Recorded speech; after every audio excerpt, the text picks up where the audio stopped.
name Nothing cannot is going be on record. excluded for electoral roll Except- due to the except member inability को बोल of रहे हैं, a please. person to furnish other details. But this is subject to two conditions, sir. The person must Please provide go back to sufficient causes for Please not go back to providing seat. other details. Second, the person must furnish alternative documents instead of Aadhaar. But the bill is silent as to what constitutes sufficient case and alternative documents. ये आप सब कर रहे हैं, please go it on the record. आप अपनी seat पर जाए, बहस होने दें, आपका अधिकार है। Please please The power of description, these essential details regarding sufficient case and alternative documents should not be delegated the center but so to the parliament so that they cannot be subject to parliamentary security database. Hence, the details must be included within the main text of the bill, sir. Third number, the prescribing strict COVID-19 protocols for upcoming elections, sir. While we are on the subject of electoral issues, I would also like to broach the subject of the upcoming assembly elections, sir. With the new Your time is over. variant of COVID-19 spreading rapidly Your time is across over. the country. Please conclude. Strict COVID-19 protocols must be laid down by the government of insurance. Please conclude. Ensure that the political rallies Please and conclude. campaigning do not turn into super spreads of variants, sir. Venkata Ramana Rao ji, Efforts please must be conclude. made to ensure that the COVID-19 mismanagement that occurs during to the 2021 Please. assembly elections is not repeated. Please upcoming conclude. elections, sir. Your time is over. Just 1 minute, sir. 1 minute, Please, sir. please. To encourage the consolation, while the bill has many progressive aspects, it will prove to be beneficiary of it when the inconsistencies are addressed thoroughly. I urge the government to take these suggestions into due consideration. Please With conclude. these concerns, I support this bill, sir. Please conclude. Thank you. Shri Sushil Modi, माननीय सुशील मोदी। उपसभापति महोदय, मैं इस bill के समर्थन में बोलने के लिए खड़ा हुआ हूँ। महोदय, मुझे बहुत आश्चर्य लग रहा है कि जिन लोगों ने पार्लियामेंट्री स्टैंडिंग कमेटी में ये मांग किया, ये समर्थन किया कि आधार के साथ वोटर आईडी कार्ड को लिंक किया जाए, आज वही लोग वेल में आकर इसका विरोध कर रहे हैं। महोदय, श्री दीपेंद्र सिंह हुड्डा ये कांग्रेस के मेंबर हैं, जो श्री विवेक तनखा ये कांग्रेस के मेंबर हैं, और ये लोग पार्लियामेंट्री स्टैंडिंग कमेटी के अंदर शामिल थे। श्री सुखेंदु शेखर रे ये टीएमसी के मेंबर हैं, ये उस कमेटी में शामिल थे सौती महोदय, और एक बार नहीं 3 बार पार्लियामेंट्री स्टैंडिंग कमेटी जिसके चेयरमैन श्री भूपेंद्र यादव थे, उस कमेटी ने सर्वसम्मति से यह रेकमेंड किया और ये कहा कि आधार के साथ वोटर आईडी को लिंक किया जाए। सौती महोदय, जो 101st रिपोर्ट है, जो डिमांड ऑफ ग्रांट्स 20 और 21 की, जिसको इस सदन के फ्लोर पर ले किया गया, मैं उसके रिकमेंडेशन को पढ़ना चाहूंगा। The committee understands that free and fair elections is the bedrock of democracy, and the latter is a basic feature of the constitution. An error-free electoral roll is sine qua non of free and fair elections. The committee has been advocating linkage of unique Aadhaar ID card number with voter I card, which would streamline alteration in epic during change of ordinary residence by the electors. The incidence of multiple entry could also be eliminated, which is required in participative democracy. The committee therefore recommends that the government may undertake appropriate action for the linkage of unique Aadhaar card number with voter ID card to purify the electoral roll which is in larger interest of democratic polity. सभापति महोदय, ये सदन के अंदर जो report ले की गई है पार्लियामेंट्री स्टैंडिंग कमेटी, ये जिसमें कि कांग्रेस के लोग शामिल थे, सीपीएम के लोग शामिल थे, जिसके अंदर तृणमूल कांग्रेस के लोग शामिल थे, उसकी रिपोर्ट की ये अनुशंसा है। और सभापति महोदय, फिर 2021-22 की डिमांड फॉर ग्रांट में जो 107th रिपोर्ट जो इस सदन के पटल पर रखी गई, मैं इसको भी फिर से पढ़ना चाहूंगा। द कमिटी रिटरेट्स, यानी कमिटी इस बात को दोहराती है, it's recommendation that the government may undertake appropriate action for the purpose of linking unique Aadhaar card number with voter ID card to purify the electoral roll। सभापति महोदय, एक बार नहीं, पार्लियामेंट्री स्टैंडिंग कमेटी ने दो बार इसकी अनुशंसा की है कि वोटर ID कार्ड के साथ और इसको जोड़ा जाए। सभापति महोदय, इतना ही नहीं, जब गवर्नमेंट के एक्शन टेकन रिपोर्ट जो 109th रिपोर्ट में जिसका जिक्र है, उसमें सरकार कहती है the election commission of India has proposed to link the electoral roll with the Aadhaar ecosystem with a view to curbing the menace of multiple enrollment of the same person at different places. This would require amendments in the election laws. The matter is under consideration of the government. ये जब parliamentary standing committee ने अपनी अनुशंसा की है, सर्वसम्मत अनुशंसा की है, मैं जानना चाहता हूं, जब पार्लियामेंट्री स्टैंडिंग कमेटी ने रेकमेंड किया तो कांग्रेस के लोगों ने क्यों नहीं विरोध किया, टीएमसी के लोगों ने क्यों नहीं विरोध किया, और आज वेल में आकर एक ऐसे कानून का विरोध कर रहे हैं जिसको लागू करने के लिए आप सारे लोग उसके अंदर शामिल थे। और सभापति महोदय, जो 109th रिपोर्ट जो एक्शन टेकन रिपोर्ट थी, उसको मैं पढ़ना चाहूंगा। The committee acknowledges the initiative of the commission and is of the opinion that linkage of Aadhaar number with voter ID card will also bring about transparency in electoral process. The committee further recommends the election commission and the legislative department to step up measures in this regard and apprise the committee of the output before the consideration of the forthcoming demand for grants of the Ministry of Law and Justice। सचिव महोदय, ये ATR की report है जो इस सदन के अंदर रखी गई और जिसमें कमेटी ने यह निर्देश दिया कि 22-23 की जो डिमांड फॉर ग्रांट्स की जब चर्चा होगी, उसमें सरकार बताए कि आधार को जोड़ने के बारे में और अभी तक क्या कार्रवाई हुई है। सभापति महोदय, और इतना ही नहीं, तो ये जो बिल पेश किया गया है, सभापति महोदय, इस बिल में यह कहा गया कि ये मैंडेटरी नहीं है, ये अनिवार्य नहीं है। No application for inclusion of names in the electoral roll shall be denied and no entries in the electoral roll shall be deleted for inability of any individual to furnish or intimate Aadhaar number due to such sufficient cause as may be prescribed। यानी अगर कोई व्यक्ति अपना आधार number अगर उपलब्ध नहीं करा सकता है किन्हीं कारणों से, तो उसको बाध्य नहीं किया जाएगा, उसका नाम मतदाता सूची से विलोपित नहीं किया जाएगा। लेकिन सभापति महोदय, इस बिल में इतनी स्पष्टता है कि यह बाध्यता नहीं है, यह मैंडेटरी नहीं है, यह ऑप्शनल है। जो लोग चाहें वो अपना आधार नंबर देंगे, जो लोग अगर आधार नंबर अगर उपलब्ध नहीं करा सकते हैं तो उनको बाध्य नहीं किया जाएगा। लेकिन सभापति महोदय, ये इस बिल के विरोध करने का कारण ये है, मतदाता सूची में लाखों लाख बोगस नाम जुड़वा कर रखे हैं और इनका जो वोट बैंक है, एक एक आदमी का नाम और 4-4 बार है, एक एक आदमी का नाम बंगाल के अंदर की जीत हुई है, टीएमसी को सफलता मिली है, इस बोगस वोटर लिस्ट के कारण मिली है।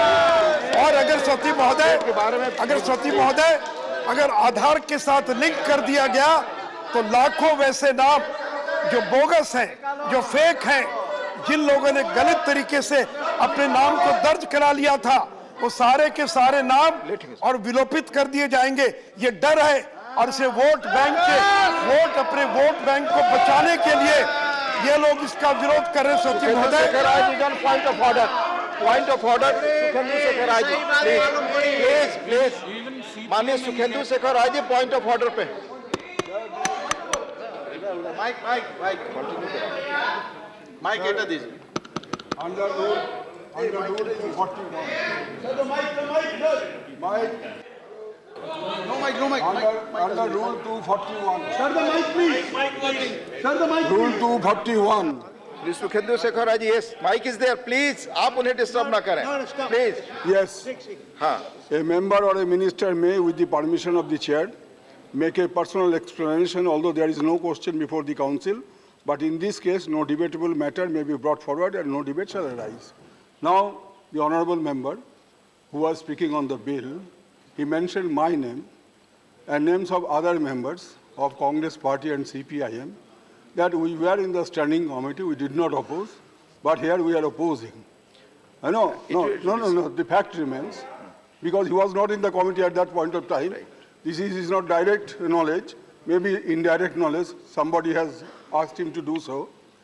I asked him to give my note of dissent, which was not allowed. That is why I could not submit my note of dissent. thank you। Secondly, Thank you.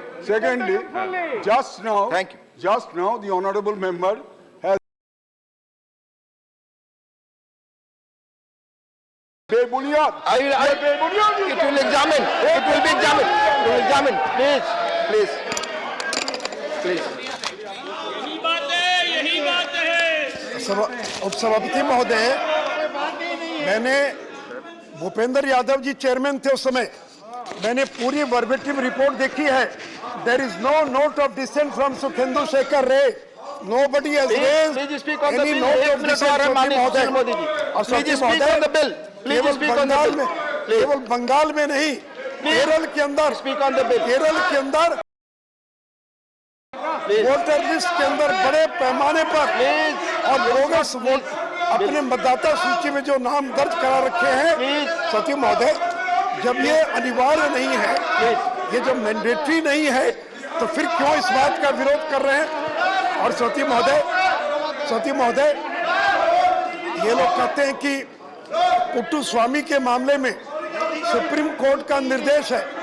I would like to quote from the committee's report regarding Supreme Court direction.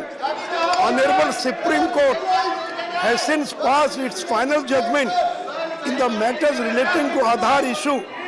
The Commission has considered the matter further in view of the direction the judgment.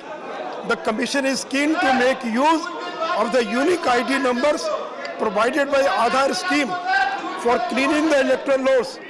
An error-free electoral roll forms the basis आपका समय खत्म for हो रहा है, credible माननीय elections. Modi ji, Therefore, आपका समय खत्म हो रहा it will be in है, national interest Please to conclude. use Aadhaar number Please for conclude. verification purpose to ensure the please identity conclude, of आपका समय applicants खत्म हो रहा है। and to prevent multiple enrollment of same person. तो आपका of समय same खत्म हो गया। person in the electoral roll. Please. In view of the above quoted observation Please. made by the आप Honorable समय। Supreme Court, सचिव महोदय, इसका मतलब है Please. सुप्रीम कोर्ट एक मिनट के सचिव महोदय, आपका समय खत्म हो सुप्रीम चुका, आप 2 कोर्ट मिनट की भी लीजिए। कोई आपत्ति नहीं है। Please. सुप्रीम कोर्ट के निर्देश के आलोक में और ये संशोधन लाया जा रहा है सचिव महोदय, और सचिव महोदय Please, conclude. केवल अपने वोट बैंक को बचाने के लिए ये समाजवादी Please, conclude. पार्टी, ये सीपीएम, माननीय ए नवनीत कृष्णन, और माननीय ए Navneet Krishnan.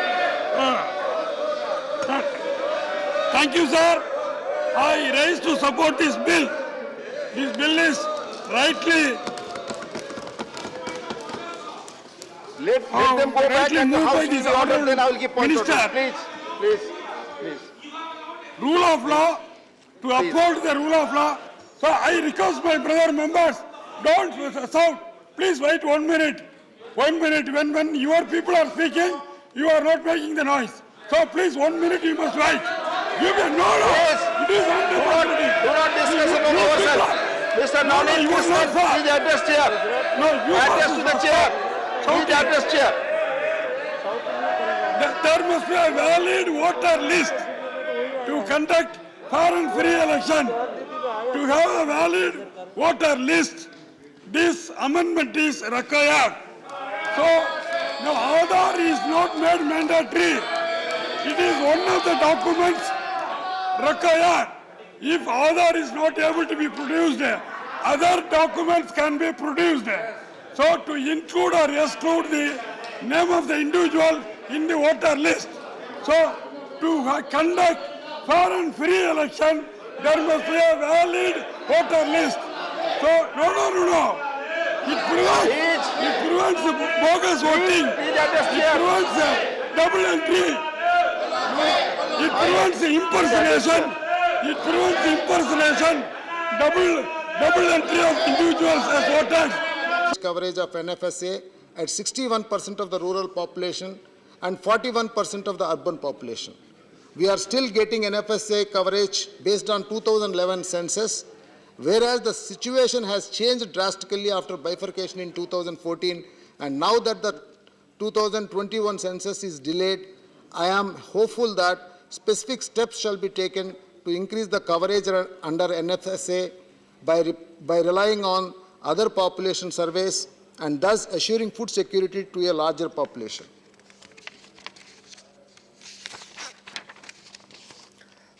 The next point, resource gap funding by Government of India. Andhra Pradesh at the time of bifurcation was assured that the resource gap shall be compensated through the regular budget of the financial year 2014-15. As per the CAG, for the financial year 2014-15, the revenue deficit for the period from 2nd June 2014 to 31st March 2015 was rupees 16,078.76 crores. However, with the introduction of standardized expenditure, only 4,117.89 crore has been compensated to the government. Since then, many budgets and supplementary demand for grants have been voted upon. However, no mention of the remaining compensation to the state of Andhra Pradesh has been made. This is highly critical at this point of time to sustain and improve the fiscal health of the state. Sixth point, stoppage of disbursement of loan to State Development Corporation, APSDC. I would like to bring to the notice of the stoppage of disbursement of loans for the Andhra Pradesh State Development Corporation. APSDC was formed emulating the same model that several organizations, including NHA, Kerala Infra Investment Fund Board, etc., to follow, that is receiving an allocation from the government revenues to meet the debt servicing and other requirements. Based on cash flow robustness as well, APSDC was accorded AA rating. However, the stand taken by the Ministry of Finance against the borrowings of APSDC is harsh and disturbing. This has led to APSDC unable to borrow 1,800 crores. Thus, I would request the Finance Minister to look into the matter and allow the disbursal of loan to APSDC. Sir, I want to conclude by saying, even though the YSR Congress Party supports the supplementary demand for grants, it was let down for the state of Andhra Pradesh, and we will be sending a detailed letter to the Honorable Finance Minister to look at the sufferings that we are going through and consider favorably and help the state. Thank you, sir. Thank you, Reddy ji. Next speaker, Shri Sushil Kumar Modi ji.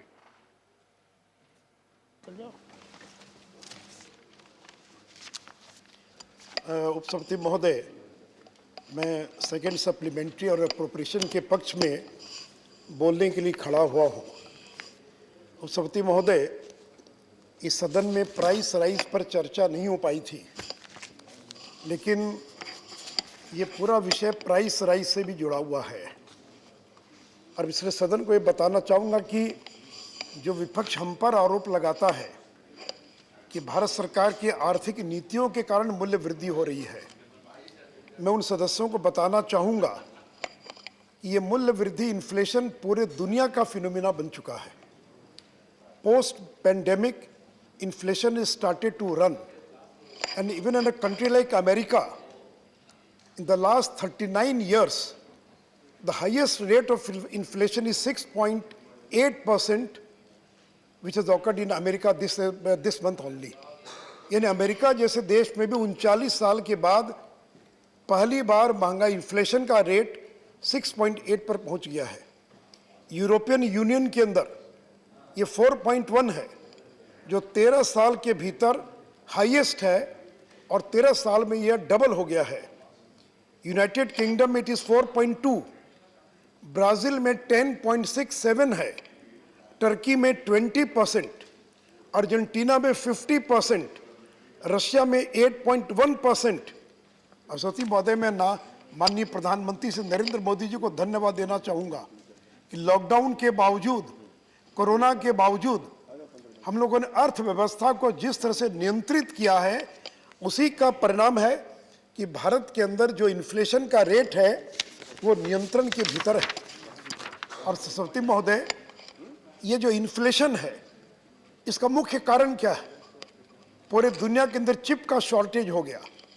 आपने देखा होगा अखबारों के अंदर की जो motor vehicles हैं उनकी बिक्री कम हो गई, क्योंकि जो सेमी कंडक्टर्स हैं, जो चिप्स हैं, उनकी सप्लाई जो है कोरोना और बाकी कारणों से चिप्स का शॉर्टेज हो गया है। इसलिए इलेक्ट्रॉनिक गुड्स, मोटर व्हीकल्स, उसी प्रकार कंटेनर का शॉर्टेज, शिपमेंट्स का शॉर्टेज, पूरे दुनिया के अंदर जिस तरह से डिमांड बढ़ी है तो कंटेनर्स का शॉर्टेज हो गया है।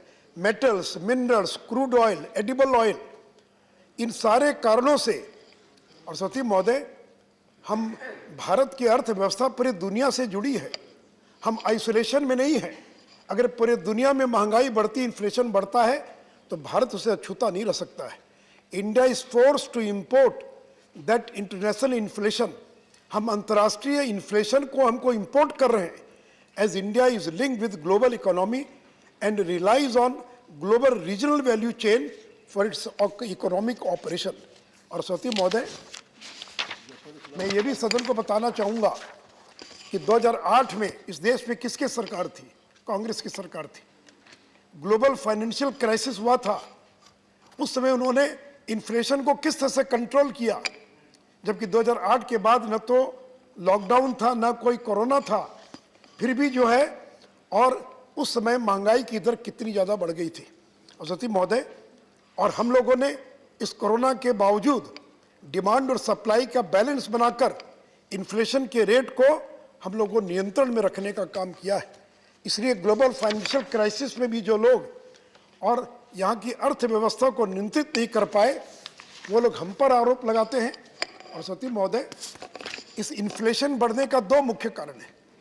एक तो अंतर्राष्ट्रीय बाजार के अंदर जो पेट्रोलियम प्रोडक्ट्स हैं उनके दामों के अंदर वृद्धि, और दूसरा एडिबल ऑयल।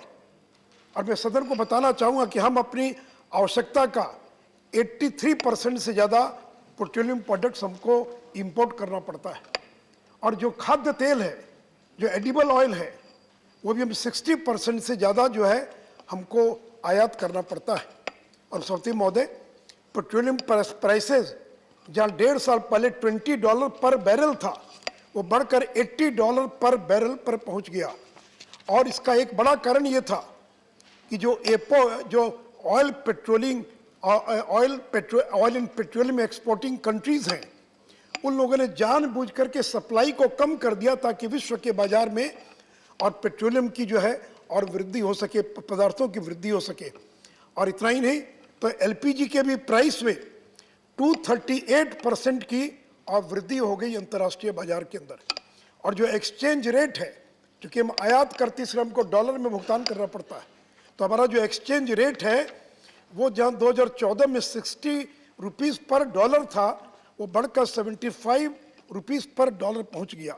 और इन सारी चीज़ों का ये परिणाम हुआ सती महोदय कि अगर अंतर्राष्ट्रीय बाजार में अगर $1 अगर पेट्रोलियम की मूल्य वृद्धि होती है तो 50 पैसा प्रति लीटर भारत में उसके कारण वृद्धि होनी पड़ती है, करना पड़ता है। और सती महोदय, मैं प्रधानमंत्री जी को धन्यवाद देना चाहूँगा जिन्होंने पेट्रोल और डीजल के मूल्यों में को नीचे लाने के लिए 10 रुपया प्रति लीटर पेट्रोल में और 5 रुपया प्रति लीटर उन्होंने कटौती करने का निर्णय लिया। और अधिकांश बीजेपी शासित राज्यों ने वैट में भारी कटौती की, लेकिन सती महोदय, केरल में किसकी सरकार है? सीपीएम की सरकार है। उन्होंने कोई भी वैट के अंदर कटौती नहीं की। कांग्रेस महाराष्ट्र की सरकार में शामिल है, झारखंड की सरकार में कांग्रेस शामिल है, लेकिन कांग्रेस जिस सरकार में शामिल है महाराष्ट्र और झारखंड, वह उन्होंने पेट्रोल और डीजल के वैट पे कोई कटौती नहीं की। सीपीएम ने कोई कटौती नहीं की, और ये तृणमूल कांग्रेस के लोग वेल में आकर हल्ला करते हैं। मैं जानना चाहता हूं ममता बनर्जी से कि जब बीजेपी शासित राज्यों ने पेट्रोल डीजल के वैट में कटौती कर दिया, तो बंगाल ने क्यों नहीं कटौती किया? बगल के बिहार ने कटौती कर दिया, लेकिन अर्जुन मुंडा जी बैठे इनके राज्य झारखंड में, बगल के बंगाल में, तमिलनाडु में डीएमके की सरकार है, उन्होंने कोई कटौती नहीं किया। सती महोदय, आज भी 7 राज्य ऐसे हैं जिन्होंने पेट्रोल और डीजल के मूल्य में किसी प्रकार की कटौती नहीं की। और आज अगर देश में सबसे ज्यादा अगर वैट किसी एक राज्य में है, उसका नाम महाराष्ट्र है, जहां पेट्रोल पर 39% और डीजल पर 28% और वैट लग रहा है। केरल में सीपीएम की सरकार है, 30% वैट है पेट्रोल पर। बंगाल में 29% वैट है पेट्रोल पर। तेलंगाना में 33%, तमिलनाडु में 33%। सती महोदय, मैं आपसे जानना चाहता हूं कि अगर नरेंद्र मोदी की सरकार ने पेट्रोल और डीजल में इतनी बड़ी कटौती की, और उस कटौती का परिणाम क्या हुआ? हर महीने 8,689 करोड़ का हमको नुकसान हुआ है। अगर हम कटौती नहीं करते तो per month government of India would have gained 8,689 crore per month we would have gained, and in a way in a year 1,04,000 crore का रेवेन्यू लॉस भारत की सरकार को हुआ। लेकिन हमने उसकी परवाह नहीं की। हम चाहते थे कि लोगों को राहत मिले, लोगों को सुविधा मिले। और कांग्रेस की सरकार है छत्तीसगढ़ में, उन्होंने दिखावे के लिए कटौती की, 90 पैसे की कटौती की केवल वैट के अंदर। सती महोदय, भारत की सरकार ने एक और बड़ा काम किया। हमारे पास पेट्रोलियम का स्ट्रेटेजिक रिजर्व है, और हमने तय किया कि हमारे पास जो स्ट्रेटेजिक रिजर्व है उसे 5 मिलियन बैरल यानी 50 लाख बैरल हम उसे रिलीज करेंगे। और सदन को ये मालूम है कि स्ट्रेटेजिक रिजर्व हमने इसलिए बना के रखा है, विशाखापट्टनम में, मैंगलोर में, पाडूर में, और 73-74 में जब अटल जी की सरकार थी, क्षमा करेंगे, 73-74 में जब तेल का संकट हुआ और जब अटल जी प्रधानमंत्री बने, तो ये निर्णय हुआ कि हम अपने तेल का भंडार रखेंगे, और इतना भंडार रखेंगे कि 64 दिन तक अगर तेल का संकट हुआ तो भी हम मुकाबला कर सके। इसलिए हमने स्ट्रेटेजिक रिजर्व रखा, और पहली बार भारत की सरकार ने यह निर्णय लिया कि हम स्ट्रेटेजिक रिजर्व से 50 लाख बैरल जो तेल है उसको हम रिलीज करेंगे। ये हम अमेरिका और दुनिया के बाकी देशों के साथ, ताकि दुनिया के अंदर और पेट्रोलियम पदार्थों के और मूल्य में कटौती हो सके। और सती महोदय, जो हम पर आरोप लगाते हैं कि आपके समय में पेट्रोलियम पदार्थों के मूल्य में वृद्धि हुई है, मैं सदन को बताना चाहूँगा कि कि जब चिदम्बरम जी थे यहाँ के वित्त मंत्री, तो उन्होंने ऑयल बॉन्ड्स इशू किया, ऑयल बॉन्ड्स, और कहा कि हम लोगों को लाभ दे रहे हैं, कटौती कर रहे हैं पेट्रोल और डीजल के दामों के अंदर। और सती महोदय, इन लोगों ने 1,30,000 करोड़ का ऑयल बॉन्ड जारी कर दिया, जिसका भुगतान हम लोग को करना पड़ेगा। यानी आपने दाम कटौती करके वाहवाही लूटा और ऑयल बॉन्ड इशू कर दिया, और 1,30,000 करोड़ रुपया 15-16 से 10,000 करोड़ रुपया हमको ब्याज के रूप में और देना पड़ रहा है। सती महोदय, और इसलिए मैं इतना ही कहना चाहूँगा सती महोदय कि भारत की सरकार ने पेट्रोल पर 5 रुपया और डीजल पर जो 10 रुपया कम किया है, उसका परिणाम आगे आने वाले दिनों के अंदर दिखाई पड़ना प्रारंभ हो गया है। और सती महोदय, मूल्य वृद्धि का एक दूसरा बड़ा कारण है एडिबल ऑयल। और मैं सदन को बताना चाहूँगा कि 60% से ज़्यादा जो खाद्य तेल है वो हम दुनिया के बाजार से आयात करते हैं। मलेशिया, ब्राज़ील, अर्जेंटीना, इंडोनेशिया, वहाँ से हम क्रूड और रिफाइंड ऑयल जो है हम आयात करते हैं। और चूंकि अंतर्राष्ट्रीय बाजार में खाद्य तेल के मूल्य में वृद्धि हो गई, इससे मजबूरन भारत के अंदर भी खाद्य तेल के मूल्य के अंदर वृद्धि हुई। हमारा जो पाम ऑयल है उसका 45%, सोया का 20%, जो पूरे देश में तेल की खपत है खाद्य तेल की, उसमें पाम ऑयल की खपत 45% है। सोया की 20% है, सरसों की 10% है, और बाकी जो है वो मूंगफली का तेल, सनफ्लावर और बाकी है। और सती महोदय, मैं आदरणीय प्रधानमंत्री जी को धन्यवाद देना चाहूँगा कि फरवरी से अभी तक क्रूड जो खाद्य तेल था, रिफाइंड ऑयल था, उसके इंपोर्ट ड्यूटी में 5 बार हमने कटौती किया है। और अभी अक्टूबर 2014 में import duty on crude palm, sunflower को हमने घटाकर 0% कर दिया है।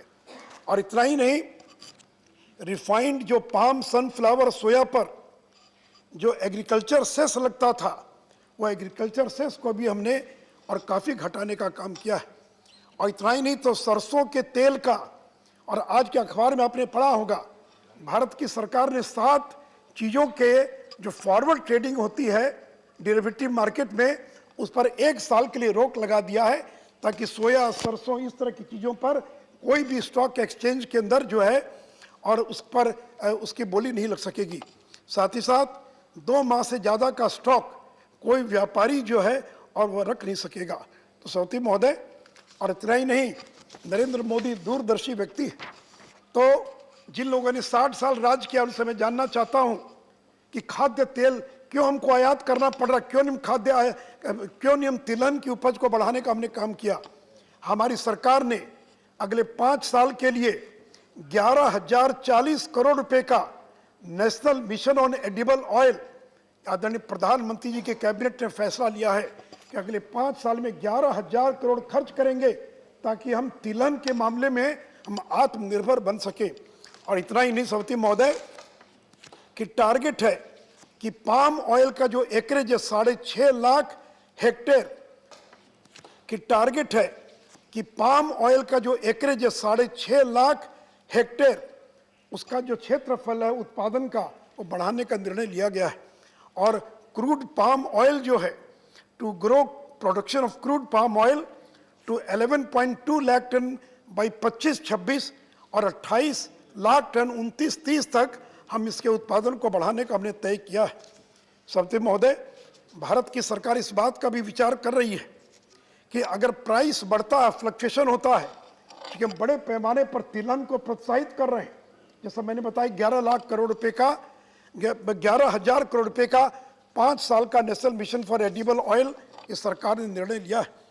और हमने ये भी विचार किया भारत की सरकार ने कि जो किसान तिलहन पैदा करेंगे, अगर मार्केट फ्लक्चुएट करता है तो centre will pay the difference. Oil palm farmers को प्राइस का एश्योरेंस दिया गया है। अगर बाजार दर में और बाजार दर और उसके लागत मूल्य में अगर अंतर होगा, तो भारत की सरकार जो है उसको फार्मर्स को वायबिलिटी गैप फंडिंग के द्वारा जो है और उसकी क्षतिपूर्ति करने का काम करेगा। और सती महोदय, इन सबों का परिणाम हुआ है कि पिछले 2 महीने के भीतर groundnut oil, mustard oil, soybean, sunflower, palm oil, इन सबों के मूल्य के अंदर और भारी कमी आई है। सती महोदय, ये भारत की सरकार आज दाल की कीमत नियंत्रण में है। जब दलहन का संकट पैदा हुआ तो हमारी सरकार ने दलहन को दाल की खेती को प्रोत्साहित करने के लिए योजना बनाई।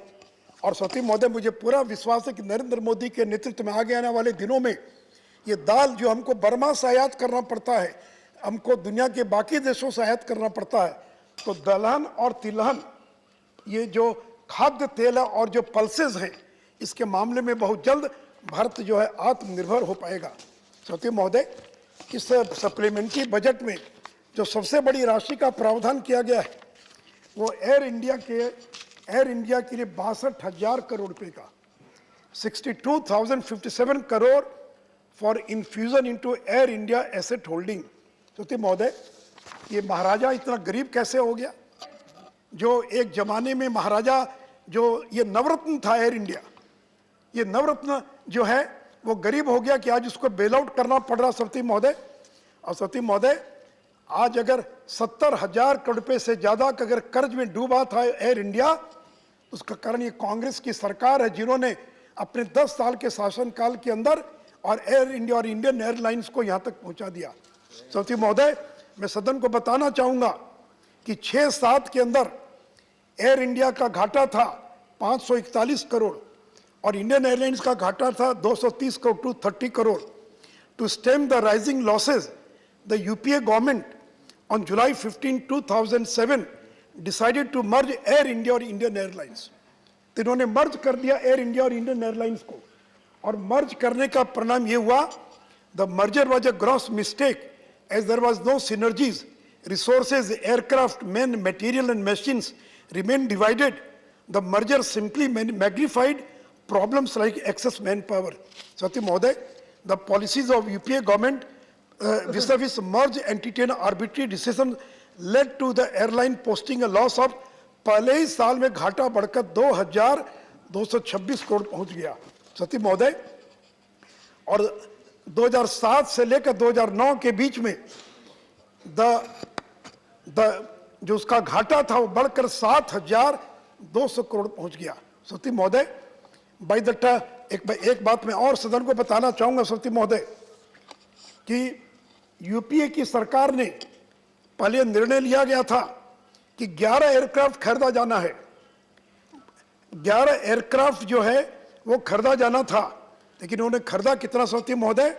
इन्होंने 10 एयरक्राफ्ट खरीदना था, इन्होंने खरीदा 111 एयरक्राफ्ट खरीद लिया इन्होंने सत्यम महोदय। तो जो एयरलाइंस घाटे में चल रही थी और केवल 10 नए हवाई जहाज खरीदना था, तो किसके कहने पर आपने 111 हवाई जहाज खरीदा सत्यम महोदय? सत्यम महोदय, विनोद राय जो सीएजी थे, उनकी किताब है ये not just an accountant. Vinod Rai describes how Air India's board of directors had originally placed an letter of interest on Airbus for only 10 aircraft. ये विनोद राय ने पुस्तक में इस बात का जिक्र किया है कि केवल 10 एयरक्राफ्ट खरीदने का निर्णय लिया था, but the Air India board was nudged to change the order to Boeing and increase the order from 10 to 111। सत्यम महोदय, आखिर क्या कारण था कि 10 खरीदा जाना था और आपने 111 एयरक्राफ्ट और खरीद लिया? सत्यम महोदय, प्लानिंग कमीशन ने भी इस पर घोर अपनी आपत्ति दर्ज की थी। सत्यम, मैं विस्तार से नहीं जाना चाहूँगा, मैं इतना ही कहना चाहूँगा कि एक बड़े देश के राष्ट्रपति का भारत में दौरा होने वाला था, और उस देश को खुश करने के लिए, क्योंकि वो वायुयान उस देश में बनते थे, और इसलिए 10 के बजाय 111 एयरक्राफ्ट जो है खरीद लिया गया, और ये बहुत बड़ा कारण था एयर इंडिया के लॉस में जाने का। सत्यम महोदय, ये तो नरेंद्र कौन खरीदने आता? मैं तो धन्यवाद देना चाहूंगा टाटा कंपनी को, जिन्होंने इस 70,000 करोड़ के डूबते हुए जहाज को खरीदने का और फैसला किया। और जो कर्मचारी काम करने वाले हैं सत्यम महोदय, सरकार ने यह भी तय किया कि जो भी कर्मचारी हैं जो रिटायर कर चुके हैं, उनका जो मेडिकल बेनिफिट है वो लगातार जारी रहेगा, और जो कार्यरत कर्मचारी हैं 1 साल तक वो काम करेंगे और बाद में अगर चाहेंगे तो वो वीआरएस लेकर और नौकरी छोड़ सकते हैं। तो सत्यम महोदय, हमने इस एयर इंडिया के पैकेज के द्वारा और इस महाराजा को फिर से महाराजा बनाने का प्रयास किया है सत्यम महोदय। और दूसरा सत्यम महोदय, हमने बहुत बड़ा बजट का प्रावधान 20,000 करोड़ का रेलवे के लिए किया है। तो सत्यम महोदय, मैं सदन को बचाना चाहूँगा कि रेलवे के अंदर जो सुधार हुआ उसी का परिणाम है कि during the last 5 years, that is 2016-17 to 2021, number of train accidents has shown a continuously decreasing trend. आजकल की अखबार में पढ़ते हैं कि रेल दुर्घटना हुई। मैं सदन को बताना चाहूँगा सत्यम महोदय कि 2016-17 में जहाँ 104 ट्रेन दुर्घटना हुई थी, वो 2020-21 में घटकर केवल 22 रह गई, केवल 22। यह है नरेंद्र मोदी की सरकार।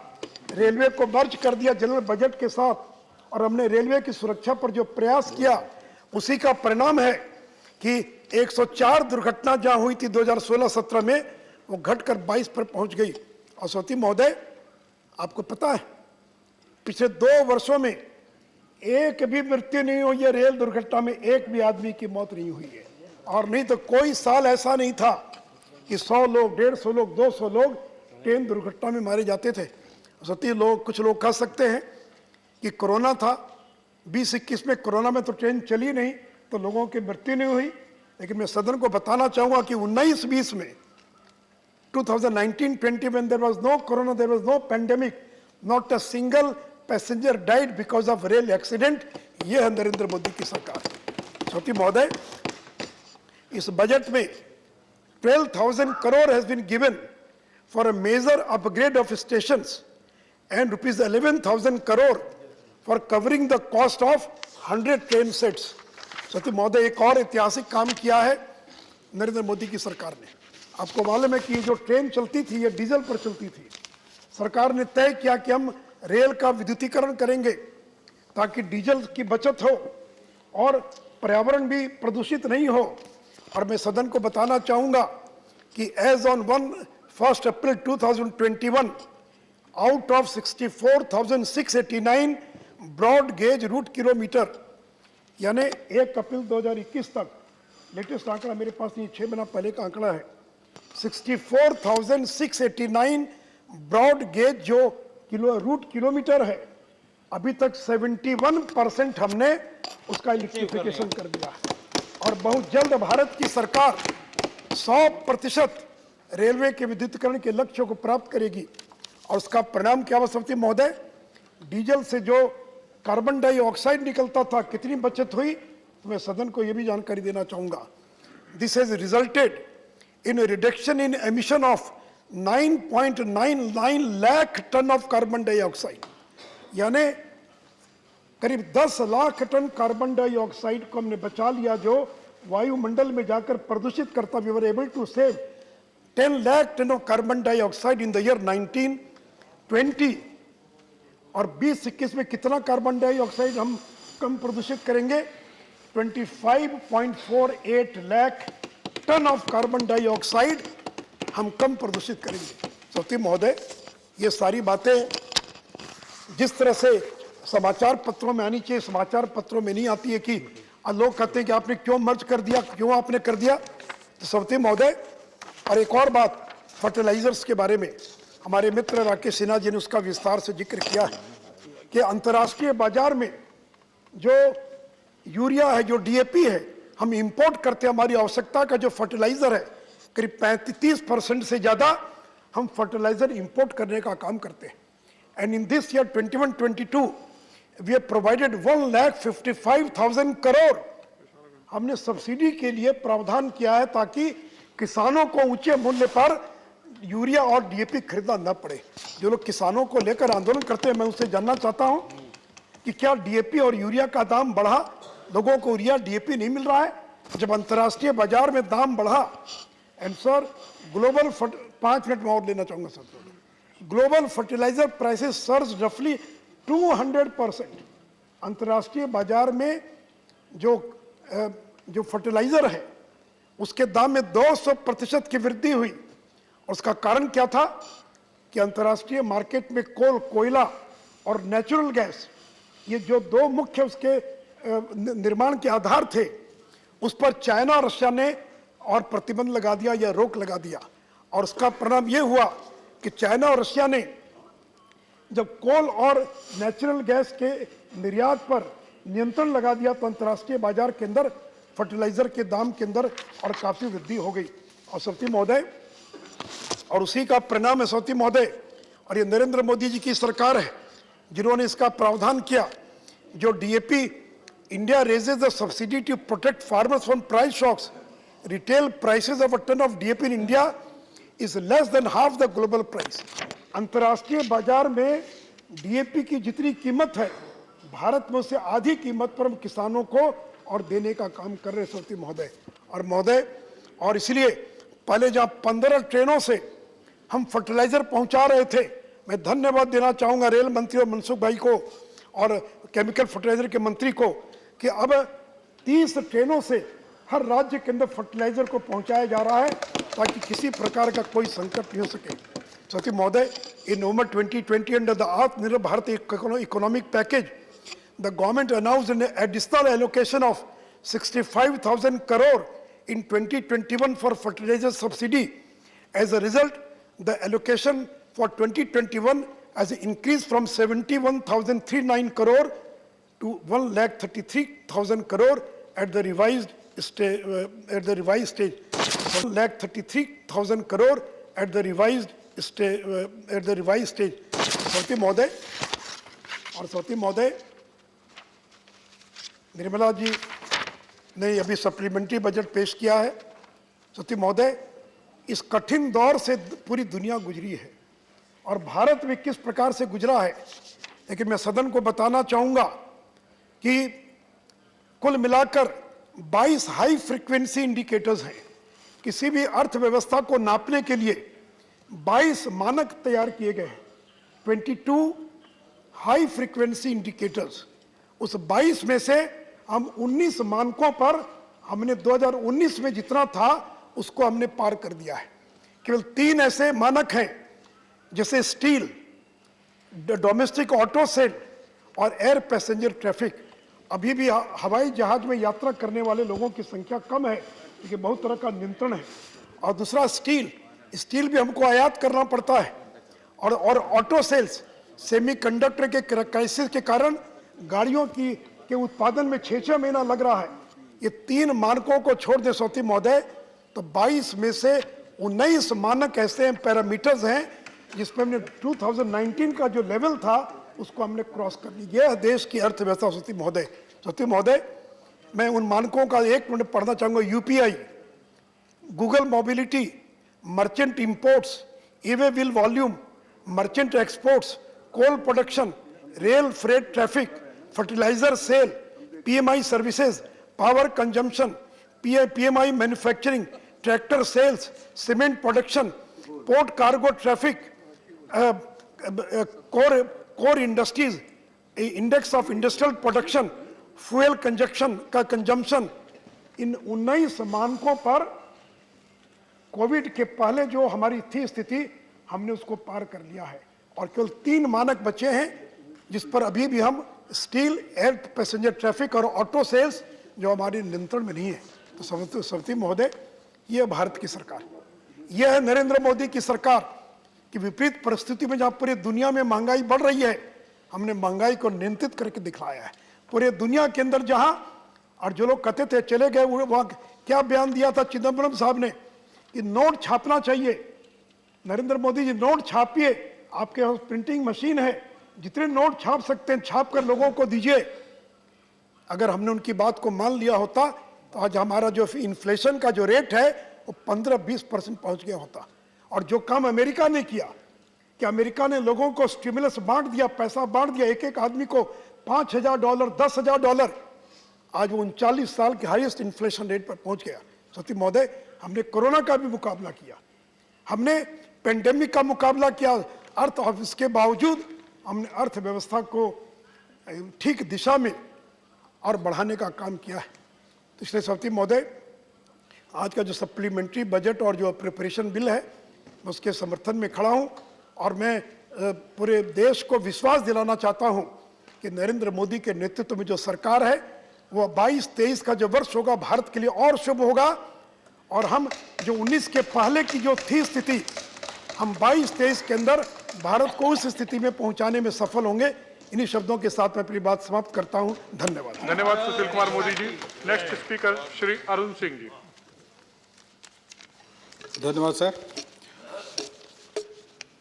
यह निर्मला सीतारमन जी ने जो सप्लीमेंट डिमांड फॉर ग्रांट यह सदन के अंदर ले आई हैं, इससे पहले अगस्त 2021 में 23,675 करोड़ रुपए का first supplementary demand for grant आया था और यह 3,73,000 करोड़ का सप्लीमेंट्री फॉर ग्रांट है। यह हमको समझना होगा कि सरकार बार बार इस प्रकार से ग्रांट सदन के अंदर क्यों ले आ रही है। महोदय, पूरा विश्व ही कोविड के दौरान एक ऐसे संकट से जूझ रहा था और जूझ रहा भी है,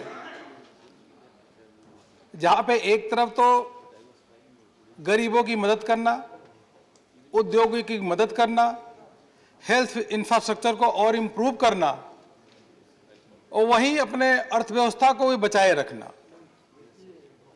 बहुत सारे देश इस मामले में ठीक से नहीं समाधान कर सके,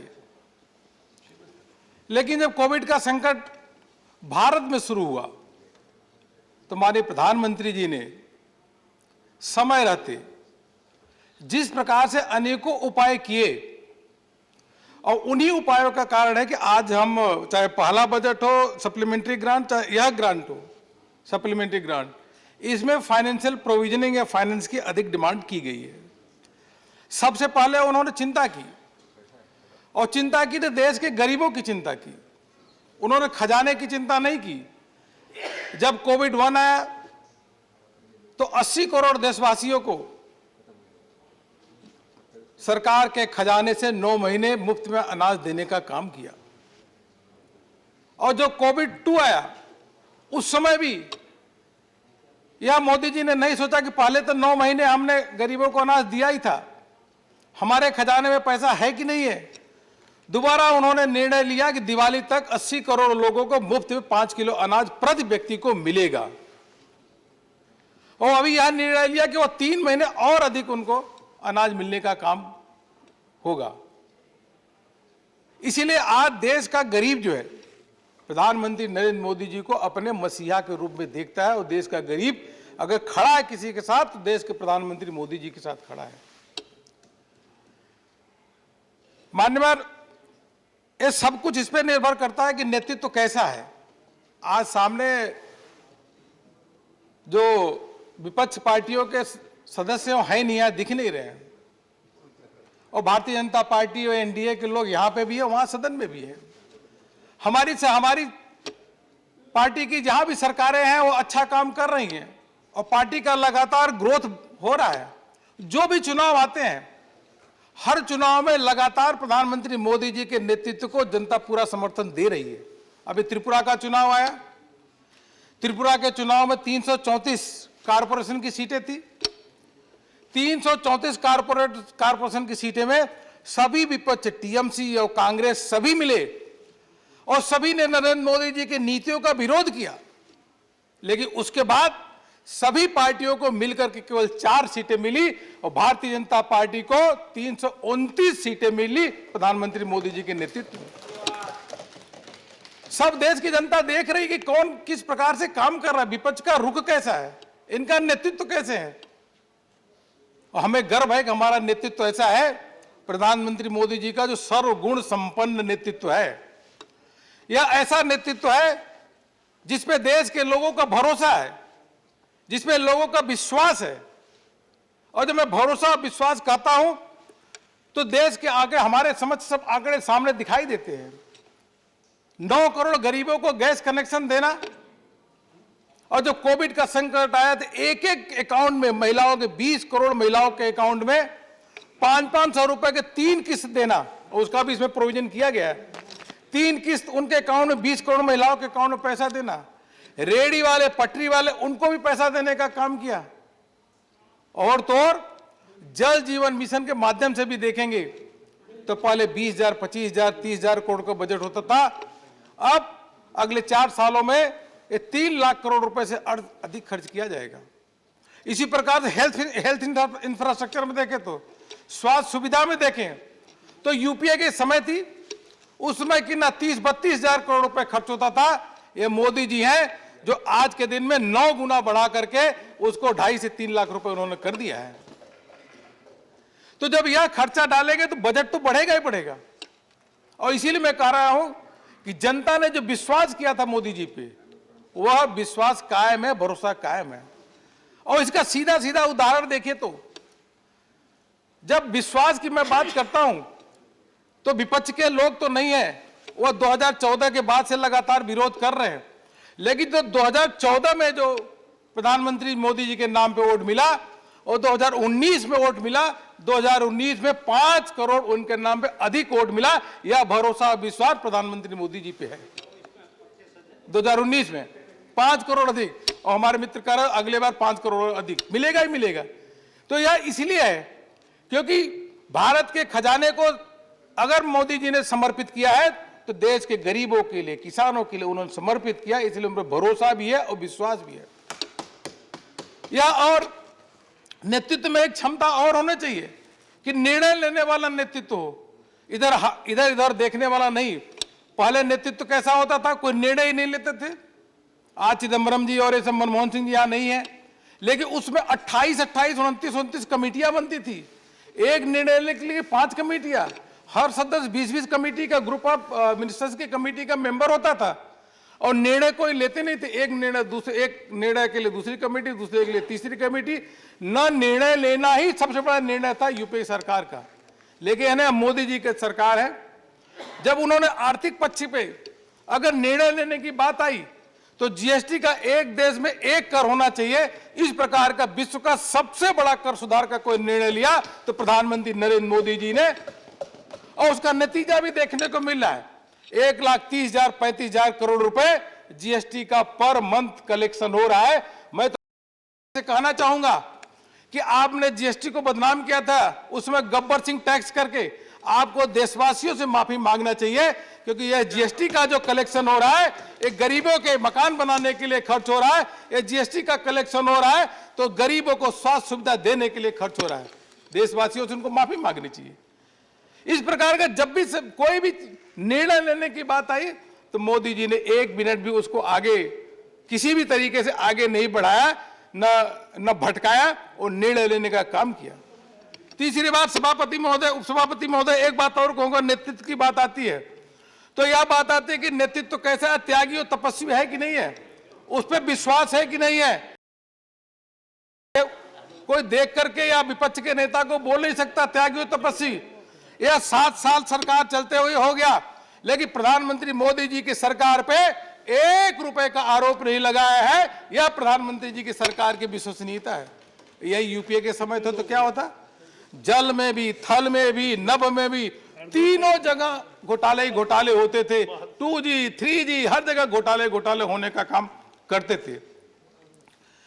इसलिए मैं कह रहा हूं, यह एक दिन भी, 7 साल हो गया लेकिन देश का प्रधानमंत्री ऐसे एक दिन की भी छुट्टी नहीं ली, एक दिन की भी छुट्टी नहीं ली, एक दिन की भी छुट्टी नहीं ली। और दूसरे हमारे सामने वाले सदन चलता है फिर भी बाहर कहां चले जाते हैं, देशवासियों को पता ही नहीं रहता है कहां पे घूम रहे हैं। इसलिए मैं उपसभापति जी महोदय यह कहना चाहूंगा कि जब नेतृत्व सही होता है और नेतृत्व हमारा भरोसेमंद हो, विश्वसनीय हो, लोकप्रिय हो, और हमारा नेतृत्व त्यागी और तपस्वी हो, तो हर चीजें सही भी होती है। यह प्रधानमंत्री मोदी जी के रूप में मिला है। और मैं तो यह कहना चाहूंगा कि ऐसा नेतृत्व एक 10 साल 20 साल में नहीं मिलता। मोदी जी के रूप में नेतृत्व 100 साल में एक बार मिलता है, जो प्रधानमंत्री जी के रूप में देश को मिला है। हम सबको उन पे गर्व है। और इसीलिए जो यह बजट जो एडिशनल रिक्वायरमेंट आई है, इसमें सबसे बड़ा अगर है तो वही है कि देशवासियों को जो अनाज दिया, अनाज देने के लिए 49,805 करोड़ रुपए, बड़ा रकम है। 49,805 करोड़ रुपए का फूड के लिए, कि उनको अनाज दिया जाए, अनाज की स्टोरेज हो, इसके लिए रखा गया है। किसानों की बात तो सब करते हैं। अभी किसानों के नाम पे विपक्ष के लोगों ने कितना हंगामा किया, यहां भी किया, वहां भी किया, देश में हंगामा किया, तो देशवासियों ने तो उनको नहीं माना। जितने भी जगह स्थानीय निकाय से लेकर कोई भी उपचुनाव हो, विपक्ष के लोगों को हारी का हार मुख देखना पड़ा। लेकिन इस सदन के अंदर इस प्रकार से 4-6 लोग, 10 लोग मिलकर हंगामा करना, यह कितनी अशोभनीय बात है। बाहर तो हिम्मत नहीं है आकर के वो बात अपनी रख सके, क्योंकि उनके पास कोई दम ही नहीं है, न कोई नीति है, न नीयत स्पष्ट है। लेकिन सदन के अंदर इस प्रकार से हंगामा करते हैं, इसकी हम निंदा भी करते हैं। और यही यूपीए के सरकार के लोग थे। इन्होंने किसानों के नाम पे क्या किया? अगर इन्होंने किसानों को भला किया होता, तो किसानों के अकाउंट में मोदी जी को एक पैसा डालने की क्यों जरूरत पड़ती है? यह प्रधानमंत्री मोदी जी है, सीधे गरीबों के अकाउंट, किसानों के अकाउंट में पैसा डालने का काम कर रहे हैं। ये बात कांग्रेस ने क्यों नहीं? अरे कांग्रेस अकाउंट तो पैसा तब डालती जब किसानों का अकाउंट खोला होता। इन्होंने अकाउंट खोलने का ही ना काम नहीं किया। इस प्रकार से अगर इन्होंने सॉइल हेल्थ कार्ड की चिंता की होती, देश की आजादी के बाद 6 दशक इन्होंने राज किया, तो सॉइल हेल्थ कार्ड बनाने की क्यों आवश्यकता पड़ती? मतलब एमएसपी के दाम बढ़ाए होते तो मोदी जी को एमएसपी के दाम 1.5 गुना लागत से क्यों बढ़ाने की आवश्यकता पड़ती? देश में वेयर हाउस की अगर निर्माण किए होते तो वेयर हाउस बनाने की क्यों आवश्यकता पड़ती? फूड प्रोसेसिंग सेंटर अगर इन्होंने बनाया होते तो क्यों आवश्यकता पड़ती? वास्तव में है कांग्रेस ने 6 दशक तो राज किया, लेकिन किसानों के नाम पे अगर उनको देखा जाए क्या काम किया तो जीरो मिलेगा, जीरो। उससे अधिक उन्होंने कुछ काम नहीं किया।